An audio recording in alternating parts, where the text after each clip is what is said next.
ಆತ್ಮೀಯ ಎಲ್ಲ ಬಂಧುಗಳಿಗೆ ತುಂಬ ಹೃದಯದ ನಮಸ್ಕಾರಗಳು. ನೋಡಿ, ಆಗಿನ ಕಾಲದ ರೀತಿಯೇ ಈಗಿನ ಕಾಲದಲ್ಲಿ ನಮ್ಮಲ್ಲಿ ರೊಟ್ಟಿ ಪರ ಮಾಡ್ತಾರೆ. ರೊಟ್ಟಿ ಪರಿಗೆ ಏನು ನಮ್ಮಲ್ಲಿ ಮಲೆ ಮಹದೇಶ್ವರ ಸ್ವಾಮಿಯ ಪೊರು ಇದೆ. ಈ ಪೊರುಗೆ ಮೊದಲು ತಂಬಡಿ ರೊಟ್ಟಿನ ಹಾಕ್ಕೊಂಡು ಆ ಎಡೆಗೆ ಏನು ಬೇಕೋ ಅದನ್ನು ಹಾಕ್ಕೋತಾನೆ. ಹಾಕ್ಕೊಂಡ ನಂತರ ಊರವ್ರು ಯಾರಾದರೂ ರೊಟ್ಟಿನ ಸುಡ್ಬೋದು.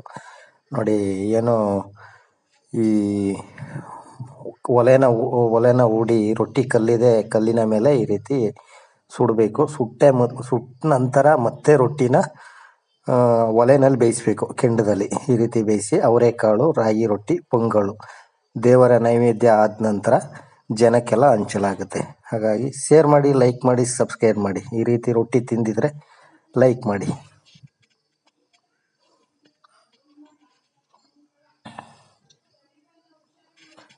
ಧನ್ಯವಾದಗಳೊಂದಿಗೆ.